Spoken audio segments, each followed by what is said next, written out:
Halo semuanya, gimana nih kabarnya? Semoga dalam keadaan baik-baik aja ya. Dalam video kali ini, kami akan menjelaskan terkait proyek kelompok kami dalam mata kuliah gelombang, yaitu membuat sistem osilasi fisis. Tapi sebelum kita masuk ke pembahasan, yuk kita kenalan dulu dengan kelompok kami. Kami dari kelompok D mata kuliah gelombang, mahasiswa fisika FMIPA Unsud. Nah teman-teman, inilah anggota kelompok kami. Jadi kelompok D beranggotakan 6 orang, yaitu yang pertama ada Hasbi Syahreja Al-Kubaisi, yang kedua ada Ranti Dwi Salvia, yang ketiga ada Nur Aziza, yang keempat ada Akrum Julian Lebar Pratama, yang kelima ada Danda Cahya Nugraha, dan yang keenam ada Muhammad Rediko. Nah teman-teman, gimana sekarang? Udah kenal belum nih? Nah selanjutnya, inilah struktur isi yang akan kami bahas pada video kali ini. Yang pertama akan ada tujuan, pendahuluan, pembahasan, konsep utama, serta videonya tentunya, dan yang terakhir kesimpulan. Tujuan dalam video ini yaitu ada dua. Yang pertama, membuat sistem osilasi fisis dan visualisasi besaran osilasinya.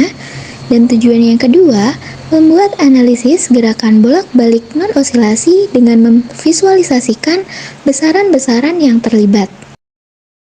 Pada bagian pendahuluan, kita akan membahas terlebih dahulu terkait gerak harmonik sederhana atau yang disingkat GHS. Gerak harmonik sederhana atau GHS ini merupakan gerak bolak-balik benda melalui titik kesetimbangan tertentu dengan banyaknya getaran benda dalam setiap sekon selalu konstan. GHS dapat dibedakan menjadi dua bagian, yaitu GHS linier dan GHS angular. Gaya pemulih pada sebuah ayunan menyebabkan ayunan selalu bergerak menuju titik setimbang. Periode ayunan tidak berhubungan dengan amplitudo, akan tetapi ditentukan parameter internal berkaitan dengan gaya pemulih. Sebuah GHS memiliki sebuah periode. Periode ini adalah waktu yang dibutuhkan untuk melakukan satu getaran. Secara matematis dapat ditulis dengan persamaan T besar sama dengan T kecil per N. Pada pembahasan kali ini, kita akan mengetahui terkait definisi osilasi dan juga beberapa hal yang perlu kalian tahu.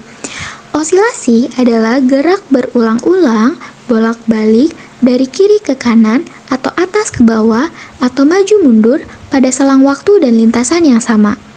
Osilasi terjadi bila sebuah sistem diganggu dari posisi kesetimbangannya.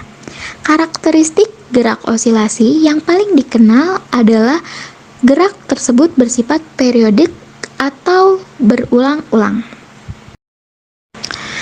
Konsep utama dalam proyek video yang kami buat kali ini yaitu ada dua. Konsep yang pertama yaitu sistem osilasi yang di-overlay dengan besaran fisis dalam bentuk vektor. Di sini kami menggunakan objek gitar seperti yang sudah saya katakan sebelumnya. Dan konsep yang kedua yaitu sistem gerak bolak-balik bukan osilasi yang di-overlay dengan besaran fisis dalam bentuk vektor. Di sini kami menggunakan objek trampolin. Untuk penjelasan lebih lanjut terkait objek pada proyek yang kita pakai kali ini, mari simak video berikut.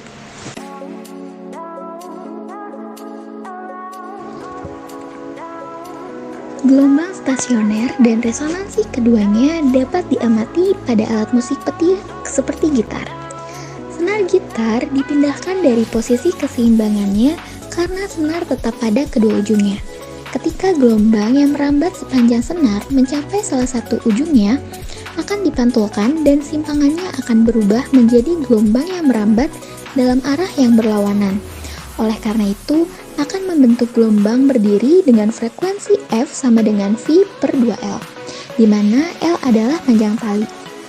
Jika perpindahan awal dawai adalah terletak tepat di tengah senar, gelombang stasioner akan berosilasi hanya pada frekuensi dasar F dan senar gitar dipetik.